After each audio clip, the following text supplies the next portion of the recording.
tuan kelas bisa mungkin banyak. Siap, Bro. Baik. Masuk saya.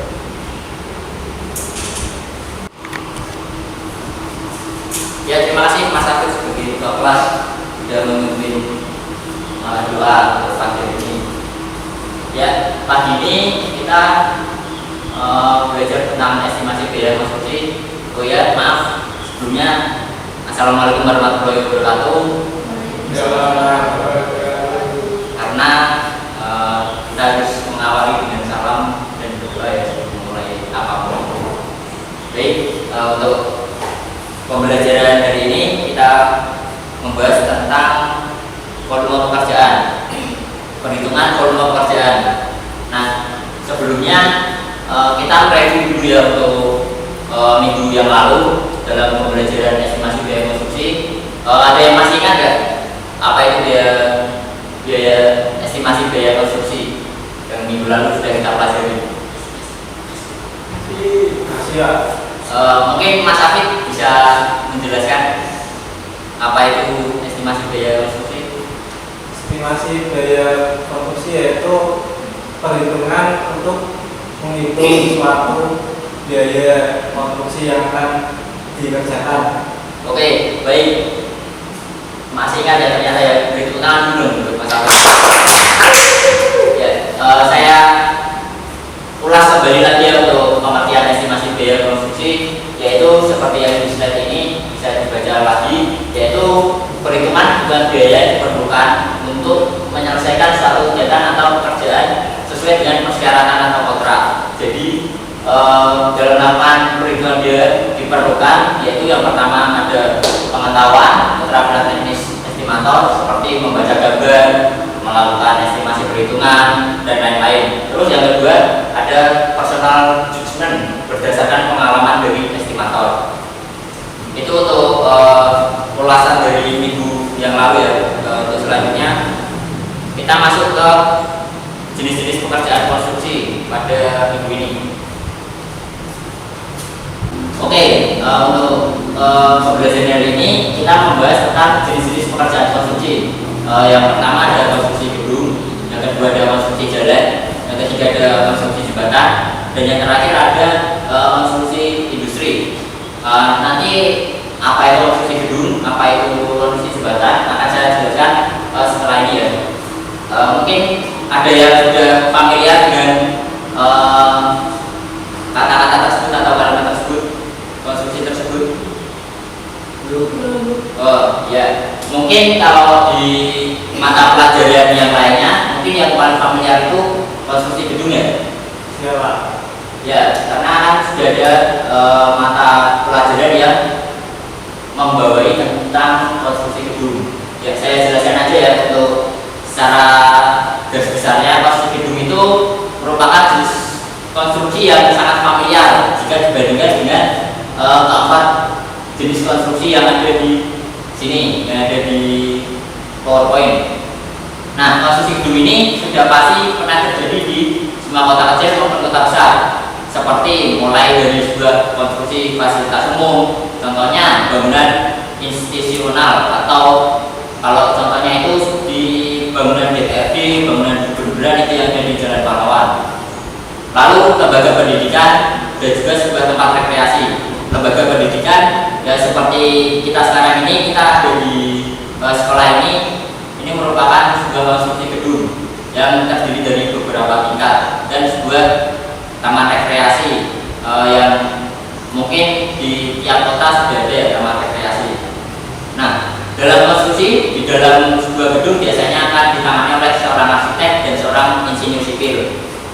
Seorang insinyur sipil biasanya kebanyakan mereka merencanakan sebuah struktur, lalu perencanaan anggaran dan biaya, dan salah satunya perhitungan volume yang akan kita bahas selanjutnya setelah ini. Selanjutnya konstruksi jalan. Nah, apa itu konstruksi jalan? Mungkin agak berbeda ya dengan konstruksi gedung yang tadi sudah saya jelaskan. Oke, yang ketiga kita lanjut ke konstruksi industri. Apa itu konstruksi industri? yang pasti konstruksi industri ini berbeda dengan dua konstruksi yang di awal tadi, yaitu konstruksi gedung dan konstruksi jembatan. Pasti berbeda karena pada umumnya sebuah konstruksi industri membutuhkan spesifikasi dan juga persyaratan khusus. Seperti contohnya pada konstruksi dari pertambangan, konstruksi dari perminyakan, lalu industri berat dan juga industri dasar seperti industri bahan pokok dan lain-lainnya. Kenapa membutuhkan spesifikasi khusus dan persyaratan yang khusus? Karena dalam dunia pertambangan itu sangat membutuhkan ketelitian dan kekhususan. Karena apa? Jika terdapat sedikit kesalahan saja, suatu kilang minyak bocor itu dapat mengakibatkan pencemaran pada lingkungan, lalu dampaknya bisa pada masyarakat dan lainnya. Selanjutnya yang keempat adalah konstruksi jalan. Udah ya jalan ya. Yang keempat berarti konstruksi jembatan.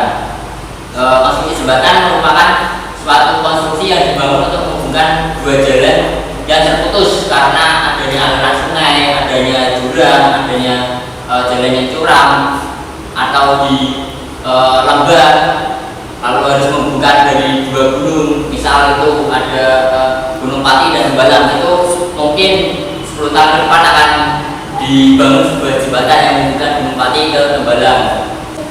Oke, untuk selanjutnya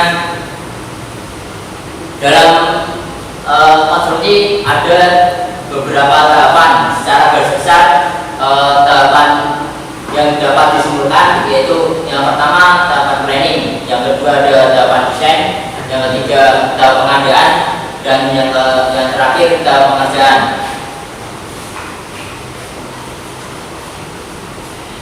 Nah, apakah sudah ada yang tahu dari tahapan dalam konstruksi ini? Berapa? Dalam tahapan konstruksi apakah sudah ada yang paham? Belum. Jadi saya lanjutkan ya. Oke, seperti yang saya bilang tadi, dalam tahapan mungkin garis besarnya ada di 4 tahapan ini. Apabila dilihat dari secara garis besar, akan terdapat 4 tahapan dalam satu konstruksi. Diawali dengan tahapan perencanaan atau bisa disebut planning. Yang kedua, tahap perencanaan atau desain. Yang ketiga, tahap pengadaan, dan juga yang terakhir yaitu tahap pelaksanaan dari konstruksi itu sendiri.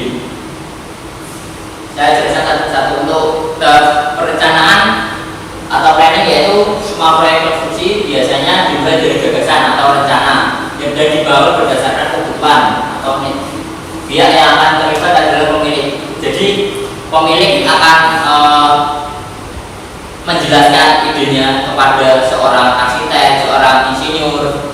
Kalau dia memiliki suatu gagasan, dia ingin membangun konstruksi seperti ini. Nah, di situ seorang arsitek atau insinyur akan memvisualisasikan dari gagasan yang diinginkan oleh owner. Nah, selanjutnya setelah divisualisasikan dan oke, itu selanjutnya masuk pada tahap perencanaan atau desain. Pada tahap ini adalah melakukan perencanaan desain yang lebih mendetail sesuai dengan keinginan dari pemilik atau owner, seperti membuat gambar rencana, spesifikasi, rencana anggaran dan biaya, metode pelaksanaan dan sebagainya. Setelah tadi si owner sudah menyerahkan gagasannya kepada arsitek atau insinyur, di situ seorang arsitek atau insinyur akan melaksanakan pembuatan gambar rencana yang setelah itu kembali lagi diberikan kepada si owner apakah ini sudah oke atau bagaimana dengan perhitungan struktur dan rencana anggaran biaya yang sudah dilengkapi. Nah, untuk pertemuan kali ini kita akan membahas yang di rencana anggaran biaya, yaitu dalam perhitungan volumenya. Seringkali sebagai selanjutnya ya, ini tahap perencanaan ya. Selanjutnya tahap pengadaan atau pelelangan. Pada tahap ini bertujuan untuk mendapatkan kontraktor akan mengerjakan proyek konstruksi tersebut atau bahkan menjadi subkontraktornya. Kegiatan yang dilakukan adalah prakualifikasi dan dokumen kontrak. Nah, setelah tadi sudah dapat perencanaan, biasanya jika proyek-proyek konstruksi besar seperti konstruksi bangunan pemerintahan atau jembatan itu pasti memerlukan dana yang besar. Nah, maka dari itu jika hanya dikerjakan oleh satu atau dua orang mungkin tidak dapat terlaksana. Nah, oleh sebab itu maka diperlukan bukan seorang ya, sebuah institusi yang lebih tepatnya disebut kontraktor untuk menghandle dari tahapan pengadaan atau pelelangan setelah nantinya ditetapkan bahwa kontraktor dan subkontraktornya terpilih sebagai pemenang lelang. Nah, untuk tahap yang terakhir yaitu tahap pelaksanaan atau construction, yaitu tujuan dari tahap ini adalah untuk mewujudkan bangunan yang dibutuhkan oleh pemilik proyek yang sudah dirancang oleh konsultan perencana dalam batasan biaya yang sudah ditentukan, waktu yang sudah disepakati, serta dengan mutu yang telah disyaratkan. Kegiatan ini dilaksanakan adalah untuk merencanakan, mengkoordinasikan, mengendalikan semua operasional di lapangan. Nah, pada tahap pelaksanaan ini, kontraktor dan subkontraktor sudah mendapat kuasa penuh dalam melaksanakan konstruksi ini, karena dari pihak owner sudah menyerahkan hasil lelangnya kepada kontraktor yang sudah ditunjuk. Nah, selanjutnya yaitu menghitung volume pekerjaan. Dari yang sebelumnya, apakah ada pertanyaan sebelum kita masuk ke volume pekerjaan? Belum ada ya?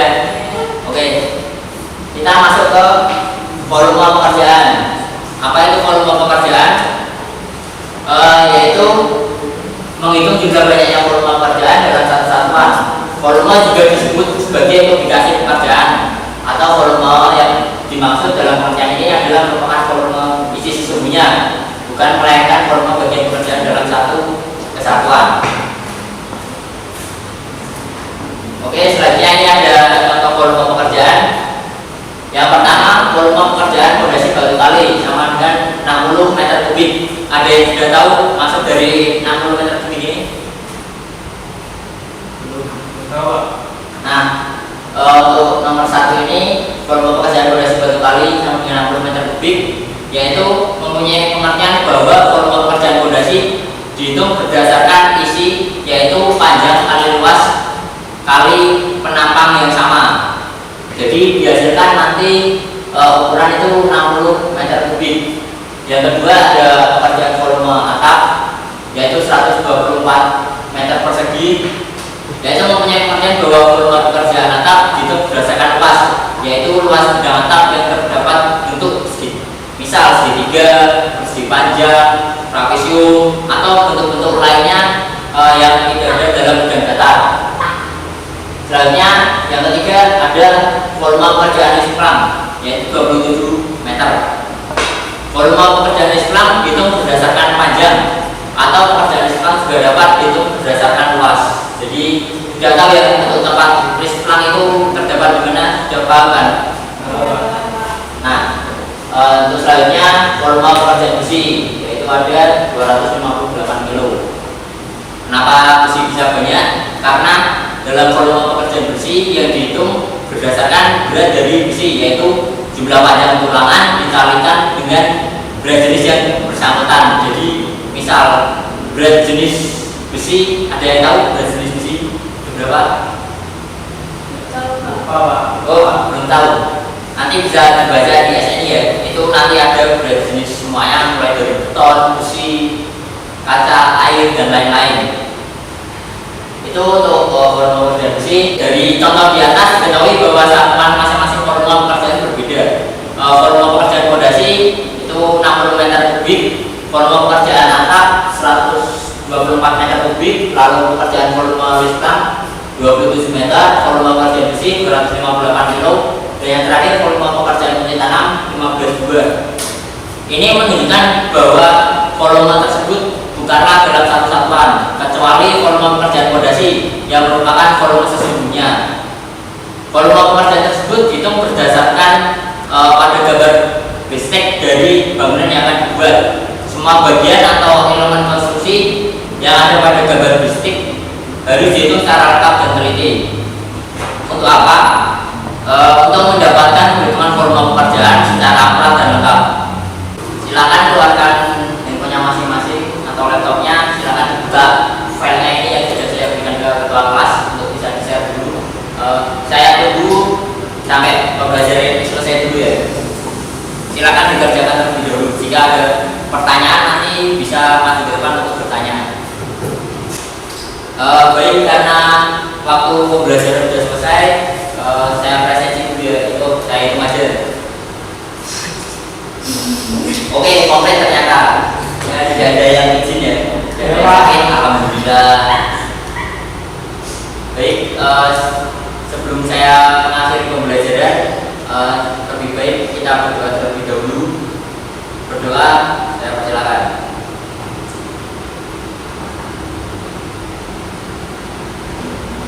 Berdoa selesai, tetap semangat untuk menjalani sekolah hari-harinya.